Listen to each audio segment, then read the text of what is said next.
हरे कृष्ण।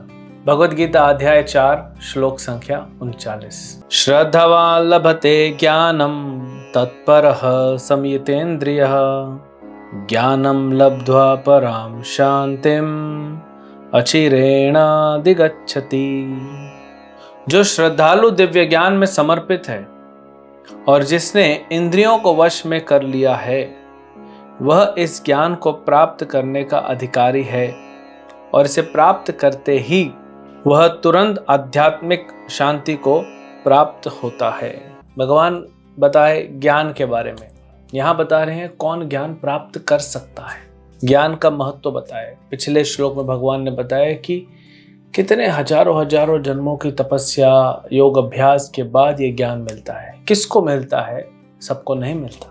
देखिए, ज्ञान ऐसे बोलते हैं ज्ञान प्राप्त करना चाहिए, लेकिन ज्ञान को ऐसे प्राप्त नहीं कर सकते। ऐसे नहीं गुरु के पास गए, तपस्या की, योगाभ्यास किया और ऐसे जाके ज्ञान कर दिया, या शास्त्रों से ऐसे ज्ञान उठा लिया। ज्ञान प्राप्त करने का ऐसे हाथ होना चाहिए, उसको हम रिसीव कर रहे हैं, ये बड़ा महत्वपूर्ण है। इसीलिए भगवान ने 34वें श्लोक बताया, तद विधि प्रणिपातेन परिप्रश्न न सेवया। जब तक गुरु के शरणागत नहीं होंगे तब तक वो ज्ञान नहीं मिलेगा। अब इसे बता रहे, शरणागत होने के बाद भी अगर श्रद्धा नहीं है, श्रद्धावान लभते ज्ञानम, श्रद्धावान को ज्ञान मिलता है। दो भगवान कंडीशन यहाँ बता रहे हैं, एक श्रद्धा होनी चाहिए और एक इंद्रियों पे वश होना चाहिए। ये दोनों बहुत ही कनेक्टेड है।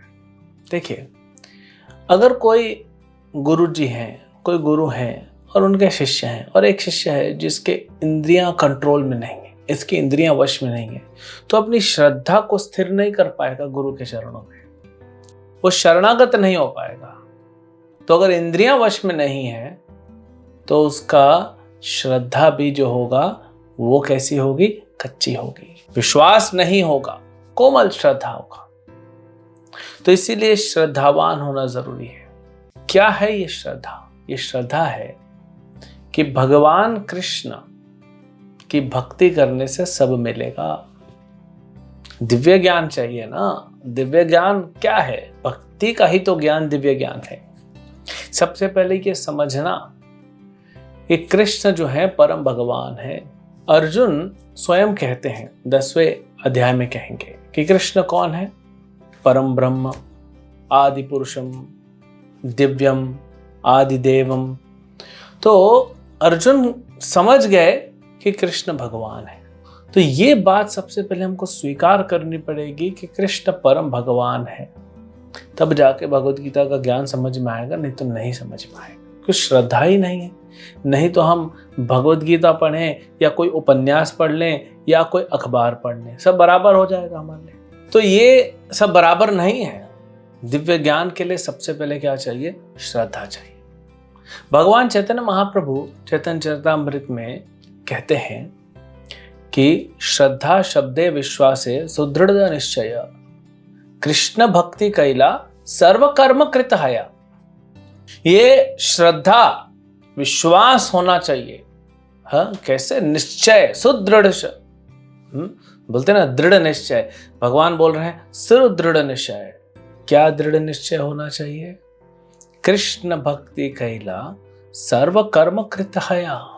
कई बार लोग बोलते हैं कि ये काम खत्म कर लेते हैं फिर भक्ति करेंगे, ये काम खत्म कर लेते हैं फिर भक्ति करेंगे। एक बार मैं कुछ जब युवक होते हैं ना, तो वो बोलते हैं एक बार बस पढ़ाई हो जाए प्रभु जी, उसके बाद बढ़िया दम दबा के भक्ति करेंगे, जम के भक्ति करेंगे।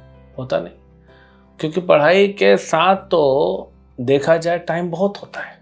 फिर जॉब मिल जाती, फिर बोलते हैं अभी एक बार 5 साल मैं एस्टैब्लिश हो जाऊं ना कंपनी में, अच्छे से जॉब कर लूं, फिर भक्ति करूंगा। ठीक है, अभी श्रद्धा नहीं है उसकी, अभी श्रद्धा भौतिक संसार में ज्यादा लगी हुई है। फिर 5 साल बाद थोड़ा एस्टैब्लिश तो हो जाता है कंपनी में, मैनेजर बन जाता है, फिर विवाह हो जाता है। बोलता है एक बार थोड़ा बच्चा हो जाए फिर अच्छे से करेंगे, पति पत्नी बच्चा तीनों मिलके भक्ति करेंगे। फिर कहता है कि एक बार बच्चों को थोड़ा भी स्कूल पढ़ा लूं, उनको कॉलेज में भेज दूं ना, फिर मैं जिम्मेदारी से मुक्त हो जाऊंगा। फिर बेटे का शादी, बेटी का शादी, उनको सेट करना, ऐसे करते करते 60 साल का हो जाता। फिर भी बोलता है कि एक बार थोड़ा हेल्थ ठीक हो जाए ना, क्योंकि अब हेल्थ गड़बड़ हो जाती है, तो हेल्थ ठीक हो जाए फिर भक्ति करूँगा। और ऐसा करते करते करते करते क्या हो जाता है, कल के पहले काल आ जाता है। तो भगवान कह रहे हैं कृष्ण भक्ति कैला सर्व कर्म कृत है। कृष्ण भक्ति करना है, वही सब कुछ है। तो इसका मतलब ये क्या कि हम पढ़ाई छोड़ दें, जॉब छोड़ दें, अपना व्यापार छोड़ दें? नहीं, लेकिन कृष्ण भक्ति को प्रायोरिटी दें। यह है श्रद्धावान पुरुष का लक्षण। ऐसा कोई जॉब बिजनेस नहीं है जिसमें आप 2-3 घंटा नहीं निकाल सकते, और निकालते हैं। हाँ, लोग जॉगिंग करते हैं, हम बोलते हैं आप जॉगिंग करते हो, कुछ ना कुछ सुनते हो, लेक्चर सुनते हो, लेक्चर सुनो भगवत गीता का। हाँ, लोग वॉक करते हैं, आप देखे होंगे 1-1 घंटा वॉक करेंगे, हाथ में माला ले लो, चलते चलते जप करते रहो, क्या दिक्कत है? तो हर व्यक्ति अपने लिए कुछ समय निकाल रहा है, लेकिन शरीर के लिए, आत्मा के लिए नहीं निकाल रहा है। कोई बोलेगा मेरे पास टाइम नहीं है, तो ये तो आपके लिए ही नुकसान है ना। अगर आपको अपने लिए टाइम नहीं है तो ये तो नुकसान वाली बात है, श्रद्धा की कमी है। तो इसलिए ये श्रद्धा की भक्ति करने से मुझे क्या मिलेगा? परफेक्शन, पूर्ण तृप्ति मिलेगी, पूर्ण तृप्त हो जाऊंगा, पूर्ण आनंद मिलेगा, पूर्ण संतुष्टि मिलेगी, कंप्लीट सेटिस्फैक्शन भक्ति करने से।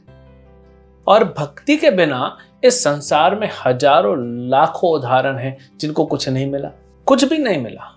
आप देख लीजिए, संसार में जो भक्ति नहीं कर रहे उन लोगों के पास सब कुछ है, लेकिन संतुष्टि नहीं है, आनंद नहीं। इस भौतिक संसार का आनंद नहीं है, आध्यात्मिक आनंद तो दूर की बात है। और जो थोड़ा बहुत उनको सुख मिल रहा है, वो सोच रहे हैं सुख मिल रहा है क्योंकि हमारे पास बड़ा घर, बड़ी गाड़ी, बड़ा फैसिलिटी है। तो फिर क्या होगा? वो तो जिस दिन मृत्यु होगी सब खत्म, फिर जीरो से चालू करना पड़ेगा। इसीलिए श्रद्धा कहाँ होनी चाहिए? आध्यात्मिक आनंद के प्रति, भगवान में और भगवान के भक्ति में, भगवान की वाणी में श्रद्धा होनी चाहिए, तब जाके वह भक्ति कर पाएगा। जब वो भक्ति करेगा तब वो परम आनंद की ओर अग्रसर होगा। अब कोई कहेगा ठीक है प्रभु जी, मैं तो अभी भक्ति नहीं करूंगा, जब श्रद्धा जागृत होगी तब करूंगा। तो ये तो अज्ञानता है। अगले श्लोक में भगवान अज्ञानी लोगों के बारे में बताए, तो अज्ञानता है। आप मनुष्य जन्म प्राप्त किए हो, अब समझ रहे हो कृष्ण भगवान है, अब समझ रहे हो भक्ति करना चाहिए, आप समय नहीं दे रहे हो, आलस है आपका, इसलिए आप बोलते हो कि नहीं करेंगे। लेकिन कितना बड़ा नुकसान आप कर रहे हो। अगर कोई व्यक्ति अपने ऑफिस के लिए, अपने बिजनेस के लिए, अपनी पढ़ाई के लिए पूरा 24 घंटा दे, न सोए न खाए, कितना दिन चल पाएगा? 1 दिन, 3 दिन, 1 हफ्ता, 1 महीना। आप 72 घंटा नहीं सोएंगे, पागल हो जाएंगे। मॉडर्न विज्ञान भी कहता है, कोशिश करके देखिए। आप 24 घंटा नहीं सोएंगे, दिमाग काम नहीं करेगा। अब 72 घंटा किसी प्रकार से 72 घंटा मत सोइए। अब देखिए बुद्धि काम नहीं करेगी, कौन क्या बोल रहा है समझ में नहीं आएगा, आप क्या बोल रहे हैं समझ में नहीं आएगा, वो ब्रेन का पूरा सर्किट ही हिल जाएगा। तो आत्मा कितने वर्षों से, कितने जन्मों से उसका पोषण नहीं हुआ है, तो क्या उसको पोषण की आवश्यकता नहीं? उसको पोषण नहीं मिलने की वजह से हम इस संसार में आसक्त होते जा रहे हैं और दुख प्राप्त करते जा रहे हैं। इसीलिए अपनी श्रद्धा कहाँ होनी चाहिए? भगवान में होनी चाहिए। इंद्रियों को वश में करें, अपनी श्रद्धा भगवान में, भगवान की वाणी भगवत गीता में, भगवान के नाम में, इसमें लगाएं और क्या प्राप्त करेंगे? पूर्ण आनंद, पूर्ण तृप्ति और पूर्ण संतुष्टि को प्राप्त करेंगे। हरे कृष्ण।